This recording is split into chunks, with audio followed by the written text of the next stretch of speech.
प्रस्तुत वीडियो में आज हम ई कंटेंट योजना अंतर्गत कक्षा बीए प्रथम वर्ष विषय हिंदी साहित्य द्वितीय प्रश्न पत्र और प्रश्न पत्र का नाम है गद्य साहित्य, और जिसमें कहानी, नाटक और एकांकी जो गद्य की प्रमुख विधाएं हैं वो संकलित है।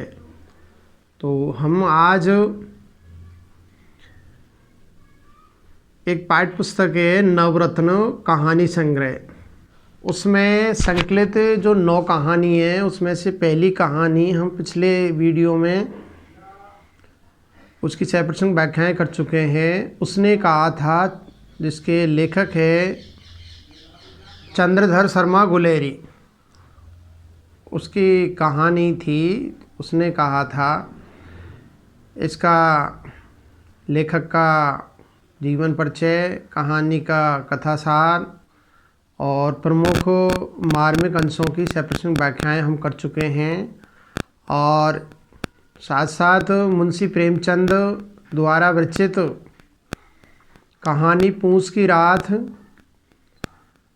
के बारे में भी उनका, मुंशी प्रेमचंद का जो व्यक्तित्व कृतित्व अर्थात जीवन परिचय और उनकी कहानी है पूस की रात, उसका कथा सार हम पिछले वीडियो में पढ़ चुके हैं। और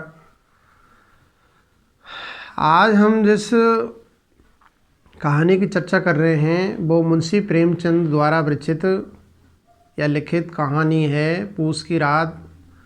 उसके मार्मिक अंशों की या प्रमुख गद्यांशों की 6% व्याख्याएं करेंगे प्रस्तुत वीडियो में। तो कृपया करके बीए प्रथम वर्ष की जिन छात्राओं ने, विद्यार्थियों ने इच्छुक विषय हिंदी लिया है, तो बीए प्रथम वर्ष के द्वितीय प्रश्न पत्र में नवरत्न नामक कहानी संग्रह है, कथा संग्रह है या कथा संकलन है। उसमें संकलित पूस की रात कहानी है, उसके प्रमुख गद्यांशों की, गद्यावतरण की 6% व्याख्याएं आज हम प्रस्तुत वीडियो में करेंगे। तो कृपया करके छात्राएं प्रस्तुत वीडियो को ध्यान से देखें, सुनें, इसका विवेचन विश्लेषण करें और साथ साथ इस वीडियो को लाइक करें, कमेंट करें और सब्सक्राइब करने में कोताही ना बरतें। मैं SL बैरवा, सहायक आचार्य हिंदी, राजकीय कन्या महाविद्यालय बयाना, जिला भरतपुर, ये वीडियो प्रस्तुत कर रहा हूँ। और ये जो कंटेंट है या विषय वस्तु है, पाठ्य सामग्री है, वो महाराजा सूरजमल ब्रज विश्वविद्यालय, महाराजा सूरजमल ब्रज विश्वविद्यालय भरतपुर के बीए प्रथम वर्ष के द्वितीय जो प्रश्न पत्र है गद्य साहित्य, उसमें ये सम्मिलित है। तो हम आज पूस की रात का जो पहला मार्मिक गद्यांश है या प्रमुख गद्यांश है उसको पढ़ते हैं, फिर इसकी हम 6% व्याख्याएं करेंगे। तो इस कहानी में जो प्रमुख पात्र है, जिसमें एक इसका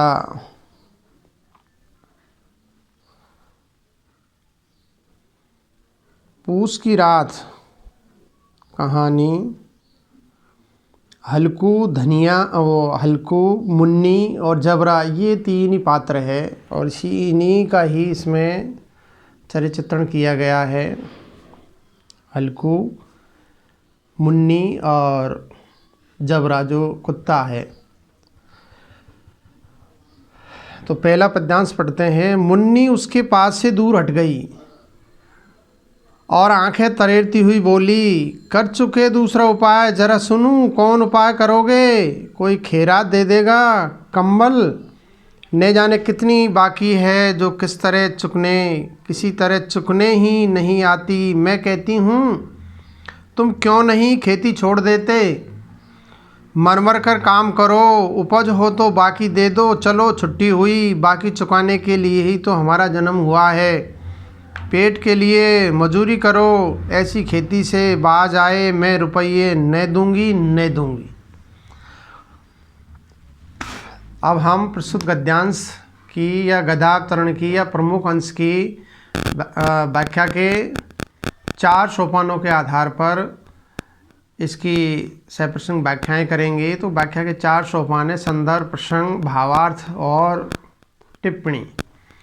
तो नंबर 1 देखते हैं। प्रस्तुत गद्यांश या मार्मिक अंश हमारी जो पाठ्य पुस्तक है नवरत्न कथा संग्रह या कहानी संकलन, उसमें संकलित मुंशी प्रेमचंद द्वारा, मुंशी प्रेमचंद हिंदी साहित्य में उपन्यास सम्राट, कथा सम्राट के नाम से जाने जाते हैं। उनके द्वारा लिखित रचित कहानी पूंछ की राहत, जो कि चर्चित कहानी है, उससे उद्धृत है, अवतरित है। और मुंशी प्रेमचंद ने कई श्रेष्ठ कहानियाँ भी लिखी है, जिसमें पूंछ की राहत, कफन, ईदगाह, अलगोजा, शतरंज के खिलाड़ी, बड़े घर की बेटी आदि प्रमुख कहानियाँ हैं। और इनकी संपूर्ण कहानी है वो मानसरोवर के 8 भागों में ये संकलित हुई है, प्रकाशित हुई है। तो ये इसका संदर्भ है। अब हम प्रस्तुत गद्यांश का प्रसंग देखते हैं। प्रस्तुत गद्यांश में लेखक ने हल्कू और मुन्नी में जो संवाद हुए हैं और कहानी की ये प्रमुख पात्र है। तो प्रस्तुत गद्यांश में हल्कू ने मेहनत मजदूरी करके 3 रुपये जोड़े थे।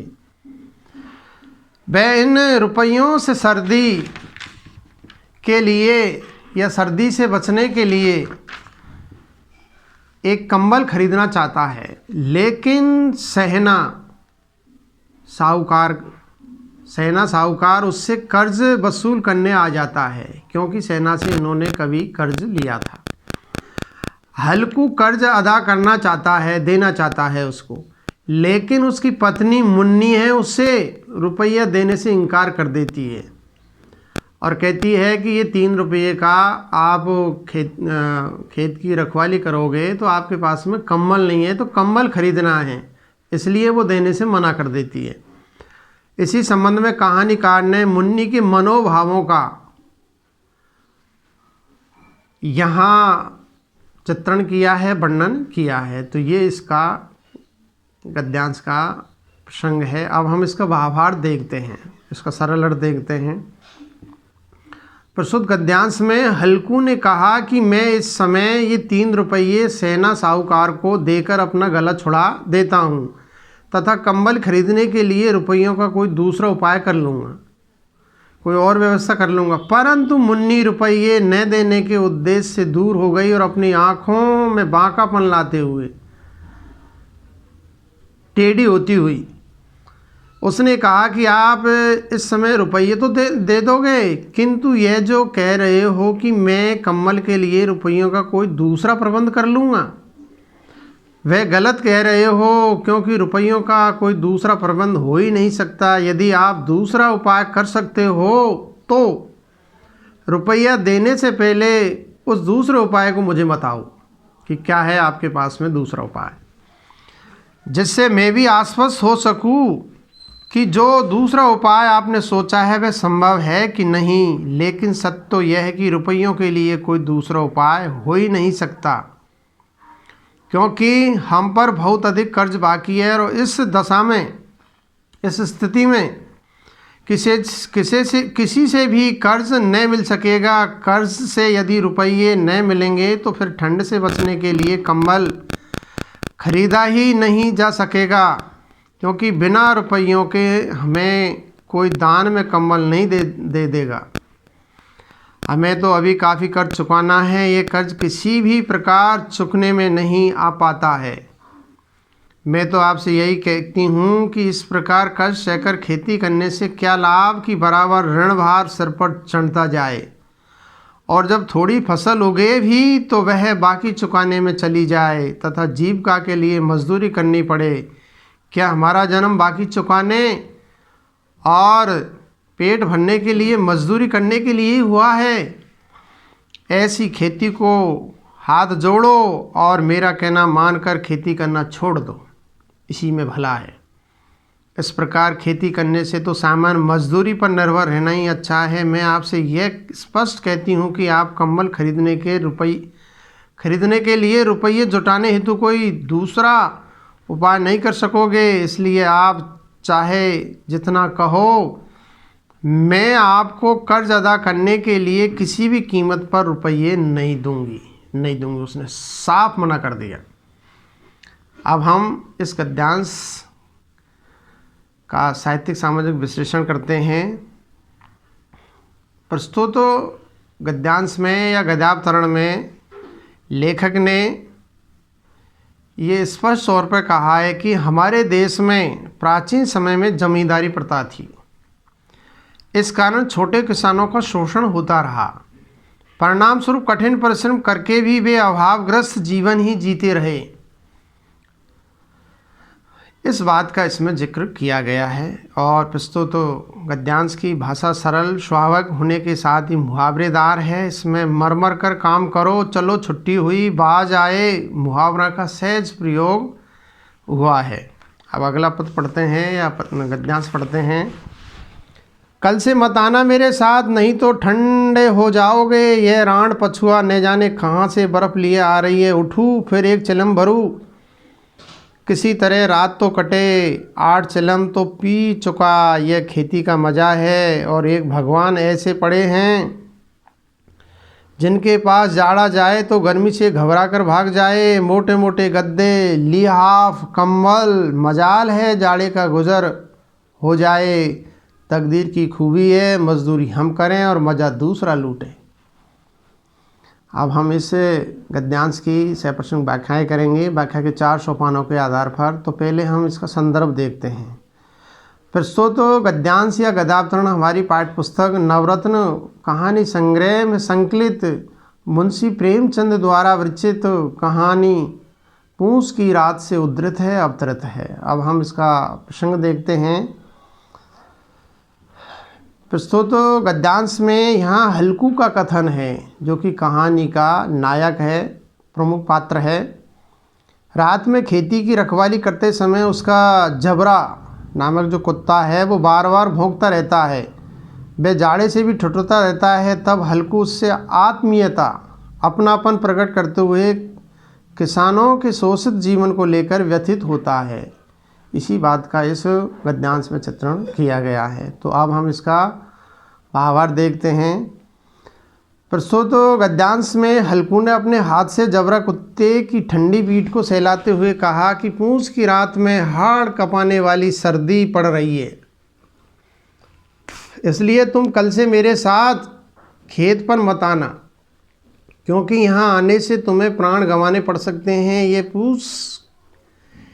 यह पूस की शरीर को कपाने वाली हवा अपने साथ न जाने कहाँ से बर्फ़ लिए आ रही है। अपने कुत्ते को सहलाने के बाद हल्कू अपने आप से कहने लगा कि उठूँ, तम्बाकू की एक चिलम और भरकर पी लूँ, इस तरह सर्दी की रात कट जाए। अभी तक मैं 8 चिलम तो पी चुका, परंतु न तो रात बीत रही है और न सर्दी कम हो रही है। उस समय हल्कू सोचने लगा कि इस तरह कष्ट उठाकर खेती करना अत्यंत कठिन कार्य है। यह मज़े का काम नहीं होकर कष्टदायी काम है। हम खेती हर किसान सर्दी की रातों में खेती की रखवाली करने के लिए यहाँ ठिठुरते रहते हैं, जबकि बड़े जमींदार, साहूकार, पूंजीपति लोग अपने घरों में अपने वैभव में पड़े रहते हैं। उनके पास यदि सर्दी जाए भी तो वह उनके गर्म साधनों से उनके घर के अंदर की गर्मी से घबरा कर भाग जाए। उनके पास मोटे मोटे गद्दे, भारी भरकम लियाफ, कंबल होते हैं, जर्सी होती है। वे उन्हें ओढ़ कर बिछा कर सोते हैं, इसलिए उन्हें जरा भी सर्दी नहीं लगती या जाड़ा उनके पास कभी नहीं जा सकता। परंतु हम खेती करने वाले कृषक ऐसे अभागे हैं कि सदा कष्टों से घिरे रहते हैं। यह अनीति है, ये हमारे साथ अन्याय है। खेती पर मेहनत हम करते हैं और इसका लाभ दूसरे उठाते हैं, मज़ा दूसरा लूट लेते हैं। तो ये इसका भावार्थ है। हम इसका विशेष देखते हैं, इसका साहित्यिक सामाजिक विश्लेषण करते हैं या इसका कलात्मक सौंदर्य देखते हैं। प्रस्तुत या उक्त गद्यांश में खेतीहर कृषकों की परेशानियां एवं अभावों का चित्रण कर आर्थिक सामाजिक विषमता की व्यंजना की गई है। और प्रस्तुत गद्यांश की भाषा सरल, पात्रानुसार प्रभावपूर्ण है, शैली आत्म कथनात्मक एवं व्यंग्यात्मक है। अब हम इस कहानी का तीसरा प्रमुख गद्यांश है, उसको पढ़ते हैं। कुत्ते की देह से जाने कैसी दुर्गंध आ रही थी, पर वह उसे अपनी गोद में चिपटाए हुए ऐसे सुख का अनुभव कर रहा था जो इधर महीनों से उसे नहीं मिला था। जबरा, शायद कुत्ते का नाम, शायद समझ रहा था कि स्वर्ग यही है। और हल्कू की पवित्र आत्मा में तो कुत्ते के प्रति घृणा की गंध नहीं थी। अपने किसी अभिन्न मित्र या भाई को भी वह इतनी तत्परता से गले न लगाता। वह अपनी दीनता से आहत नहीं था जिसने आज उसे इस दशा में पहुंचा दिया। नहीं, एक अनोखी मैत्री ने जैसे उसकी आत्मा के सब द्वार खोल दिए थे और उसका एक एक अणु प्रकाश से चमक रहा था। अब हम प्रस्तुत गद्यांश की सप्रसंग व्याख्याएँ करते हैं, व्याख्या के 4 सोपानों के आधार पर। तो पहले इसका संदर्भ देखते हैं। प्रस्तुत गद्यांश हमारी पाठ्यपुस्तक नवरत्न कथा संकलन कहानी संग्रह में संकलित मुंशी प्रेमचंद द्वारा रचित प्रमुख कहानी पूंछ की रात से अवतरित है। अब हम इस कहानी का प्रसंग देखते हैं या इस पद्यांश का प्रसंग देखते हैं। प्रस्तुत अंश में या गद्यांश में हल्कू ठंड से छुटकारा पाने के लिए चिलम पीकर लेट गया, किंतु ठंड से वह कांपने लगा। ठंड से बचने के लिए उसने जबरा कुत्ते को गोद में ले लिया, आगोश में ले लिया। उस कुत्ते से दुर्गंध आने पर भी वह उसे गले से लगाए हुए था, क्योंकि उसे सर्दी से बचना था। प्रस्तुत गद्य पंक्तियों में लेखक ने हल्कू की इसी दशा को यहाँ चित्रित किया गया है। अब हम इसका भावार्थ देखते हैं। हल्कू ने, प्रस्तुत गद्यांश में हल्कू ने ठंड से बचने के लिए जबरा को अपने गले लगा लिया, चिपका लिया गले से। यद्यपि कुत्ते के शरीर से बुरी गंध आ रही थी, तथापि फिर भी उसे वह दुर्गंध अनुभव नहीं हो रही थी और वह उसके स्थान पर उस कुत्ते को अपनी गोद में चिपटाए हुए ऐसे सुख का अनुभव कर रहा था जो उसे इन दिनों महीनों से प्राप्त नहीं हुआ था। उधर जबरा भी हल्कू की गोद में चिपटा हुआ यह अनुभव कर रहा था कि स्वर्ग यदि है तो इस गोद में ही है। हल्कू के मन में भी जबरा के प्रति किंचित भी, थोड़ा भी घृणा का भाव नहीं था और वह उस समय जिस आत्मीयता से उसे गले लगाए हुए था, अन्य दशा में इस आत्मीयता से वह अपने अंतरंग मित्र या भाई को भी गले नहीं लगाता। वह इस दशा में अपनी दीनता से प्रताड़ित होकर नहीं पहुंचा था, प्रत्युत अपितु इस ठंड के अवसर पर उसका साथ देने के कारण उस कुत्ते से उसकी जो अनोखी मित्रता स्थापित हो गई थी, उसने हल्कू की आत्मा को चेतन बना दिया था और उसकी भेद बुद्धि का निवारण हो गया। उसका द्वैत भाव मिट गया तथा द्वैत भाव के आ जाने से उसकी आत्मा का प्रत्येक द्वार खुल गया था, जिसके प्रकाश से उसका प्रत्येक अणु प्रकाशमान हो रहा था। तो ये इस गद्यांश का भावार्थ है। अब हम इसका कलात्मक या साहित्यिक सामाजिक विश्लेषण देखते हैं। प्रस्तुत गद्यांश में या उक्त गद्यांश में विपरीत दशा में अभावग्रस्त व्यक्ति की मनोदशा का चित्रण किया गया है। इसमें बताया गया है कि अभावग्रस्त गरीब लोग अपने पालतू पशुओं से बहुत आत्मीयता रखते हैं, अपनापन रखते हैं। वे उनसे घृणा न रखकर स्नेही व्यवहार करते हैं। और उक्त पद्यांश की भाषा तत्संप्रदान, लाक्षणिक एवं आलंकारिक है। अब चौथा जो गद्यांश है उसको पढ़ते हैं पहले। 1 घंटा और गुजर गया। रात ने शीत को हवा से धधकाना शुरू किया। हल्कू उठ बैठा और दोनों घुटनों को छाती से मिलाकर सिर को उसमें छिपा लिया। फिर भी ठंड कम नहीं हुई। ऐसा जान पड़ता था सारा रक्त जम गया है, धमनियों में रक्त की जगह हिम बह रहा है। उसने झुककर आकाश की ओर देखा। अभी कितनी रात बाकी है। सप्तऋषि अभी आकाश में आधे भी नहीं चढ़े, ऊपर आ जाएंगे तब कहीं सवेरा होगा। अभी पहर से ऊपर रात है। 1 पहर यानी 3 घंटे का समय होता है 1 पहर में। तो अभी तो करीब 2:30-3 बजे हुए हैं। अब हम इस गद्यांश का, इस प्रमुख अंश का व्याख्या के 4 सोपानों के आधार पर इसकी 6% व्याख्याएँ या इसका विवेचन विश्लेषण करते हैं। तो पहले इसका संदर्भ देखते हैं। प्रस्तुत गद्यांश हमारी पाठ्य पुस्तक नवरत्न कहानी संग्रह में संकलित मुंशी प्रेमचंद द्वारा विरचित या रचित लिखित कहानी, प्रमुख कहानी पूस की रात से उद्धृत है, अवतरित है, लिया गया है। अब हम इसका प्रसंग देखते हैं। प्रस्तुत गद्यांश में पूस की रात मैं हल्कू खेत की रखवाली करता हुआ ठंड से कांप रहा था। कहानीकार ने हल्कू की ठंड की गंभीर अनुभूति को ही यहाँ शब्दबद्ध किया है कि कितनी भयंकर सर्दी है और सर्दी में आदमी के हाथ पांव कप कपाने लग जाते हैं। हाड़ तोड़ सर्दी पड़ रही है, उसका बहुत ही मार्मिक चित्रण यहाँ लेखक ने किया है। अब हम इसका भावार्थ देखते हैं। प्रस्तुत गद्यांश में हल्कू को भयंकर ठंड में कांपते हुए 1 घंटा और व्यतीत हो गया, किंतु ज्यों-ज्यों रात्रि व्यतीत होती जाती थी त्यों-त्यों शीत उग्र से उग्र तक होती जा रही थी। ठंड बढ़ रही थी और कड़ाके की सर्दी पड़ रही थी। जिस प्रकार हवा जलती हुई अग्नि को धधकाती है, इस समय ऐसा मालूम होता है कि रात्रि की हवा ने ठंड को धधका दिया है। अर्थात रात्रि के व्यतीत होते होते तेज ठंडी हवा चलने लगी, जिससे ठंड का प्रकोप और अधिक हो गया।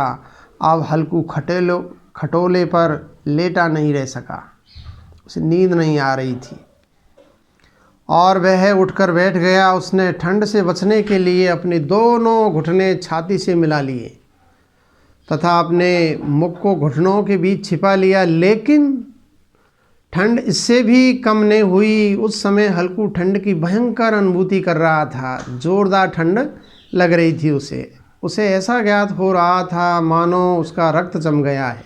और वास्तव में भयंकर सर्दी में खून का संचरण बंद हो जाता है। धमनी और स्नायुओं में खून का संचरण एकदम बंद हो जाता है और धमनियों में रक्त के स्थान पर बर्फ बह रहा है। उसने यह जानने के लिए कितनी रात शेष है आकाश में सप्तऋषियों की ओर देखा, किंतु सप्तऋषि अभी आधे भी नहीं चढ़े थे। और रात्रि का अंत तभी होता है जब वे पूरे ऊपर चढ़ जाए। इससे स्पष्ट था कि अभी सवेरा होने में 1 पैर से अधिक शेष है, अर्थात 2 पैर रात्रि अभी है और जब तक रात्रि है उसे तब तक ठंड में ही ठहरना पड़ेगा। अब हम प्रस्तुत गद्यांश का साहित्यिक सामाजिक विश्लेषण देखते हैं या इसका कलात्मक सौंदर्य देखते हैं। प्रस्तुत या उक्त गद्यांश में लेखक ने सामाजिक परिवेश में अभावग्रस्त व्यक्ति की मनोदशा तथा चिंता का चित्रण कर यह बताया गया है कि कभी कभी परेशानियों का अंत न होने से व्यक्ति एकदम निराश होकर, हताश होकर अपने आप को असहाय समझने लगता है। तो इस बात का इसमें चित्रण किया गया है और उक्त गद्यांश की भाषा भावानुकूल, शैली अलंकारिक है और इसकी भाषा सहज सरल सुबोध और लेखक के भावों और विचारों को व्यक्त करने में पूर्ण रूप से सशक्त और समर्थ है। अब अगला अंतिम गद्यांश है, उसको हम पढ़ते हैं। नंबर 5। हल्कू पक्का इरादा करके उठा और 2-3 कदम चला। एकाएक हवा का ऐसा ठंडा चुभने वाला बिच्छू के डंक का सा झोंका लगा कि वह फिर बुझते हुए अलाप के पास आ बैठा और राख को कुरेद कर अपनी ठंडी देह को गरमाने लगा। जबरा अपना गला फाड़े डालता था, नीलगाय खेत का सफाई किए डालती थी और हल्कू गर्म राख के पास शांत बैठा हुआ था। अकर्मण्यता ने रस्सियों की भांति उसे चारों तरफ से जकड़ रखा था। अब हम इस गद्यांश का या इस मार्मिक अंश का व्याख्या के 4 सोपानों के आधार पर इसका विवेचन विश्लेषण करते हैं। तो नंबर 1, इसका संदर्भ देखते हैं। प्रस्तुत गद्यांश हमारी पाठ्य पुस्तक नवरत्न कहानी संग्रह में संकलित मुंशी प्रेमचंद द्वारा विरचित या लिखित कहानी पूस की रात से अवतरित है। अब हम इस गद्यांश का प्रसंग देखते हैं। प्रस्तुत गद्यांश में लेखक ने हल्कू ठंड से बचने के लिए अपनी ईख के खेत के पास के आम के बाग में पत्तियों को जलाकर तापने लगा। अलाव जला करके तापने लगा। उसके बदन में गर्मी आ गई। ज्यों-ज्यों शीत बढ़ती गई उसके शरीर को आलस ने जकड़ दिया। उसका जबरा कुत्ता जानवरों के चढ़ने की आवाज़ सुनकर भौंक कर खेत की ओर भागा और गायों को भगाने लगा, परंतु हल्कू वहीं पर सो गया। इन पंक्तियों में लेखक ने इसी का वर्णन किया है कि हल्कू कितना आक्रमण हो गया है। अब सर्दी में क्या है, व्यक्ति उठ नहीं सकता है। अब हम इस गद्यांश का भावार्थ देखते हैं। प्रस्तुत गद्यांश में या मार्मिक अंश में लेखक ने हल्कू कुत्ते की आवाज़ सुनकर और गायों द्वारा खेत के चरे जाने का अनुमान करके अलाव के पास से उठकर खेत की ओर बढ़ा, किंतु जैसे ही वह उठा वैसे ही बिच्छू के डंक के समान ठंडी हवा का तेज झोंका उसके शरीर को लगा। उस ठंड को हल्कू सहन न कर सका, अतः वह खेत की ओर न जाकर बुझते हुए अलाव के पास आकर बैठ गया और राख को कुरेद कर अपनी ठंडी देह को गर्म करने लगा। उधर उसके खेत को नील गायें चरकर नष्ट कर रही थी और जबरा उनको भगाने के लिए भौंक भौंक कर अपना गला फाड़े दे रहा था। हल्कू ये सब सुन रहा था और ये भी अनुमान कर रहा था कि नील गायें उसके खेत को चरकर नष्ट कर रही है, किंतु वह आलस में वहीं पड़ा रहा था, क्योंकि अकर्मण्यता ने रस्सियों के समान उसे चारों ओर से जकड़ रखा था। अब हम इस गद्यांश का साहित्यिक सामाजिक विश्लेषण या इस पर टिप्पणी देखते हैं। प्रस्तुत या उक्त गद्यांश में सामाजिक परिवेश में रहने पर जब अभावग्रस्त व्यक्ति निराशा से ग्रस्त हो जाता है तब वह अकर्मण्य बन जाता है। कहीं उसे आशा की किरणें दिखाई नहीं देती है तो वो निराशा में ग्रस्त हो जाता है।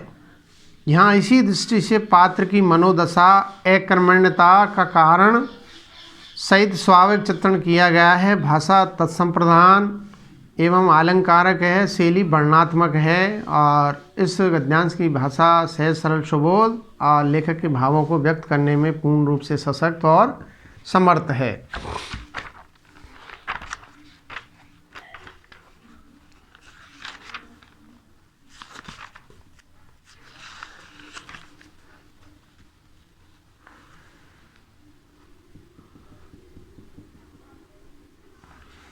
तो ये मुंशी प्रेमचंद द्वारा लिखित या रचित कहानी थी पूस की रात। उसके जो मार्मिक अंश हैं उनकी हमने व्याख्याएं कर ली है। अगले वीडियो में हम जयशंकर प्रसाद द्वारा विरचित आकाशदीप कहानी है, जो कि इस पाठ्य पुस्तक नवरत्न कहानी संग्रह में तीसरी कहानी है ये।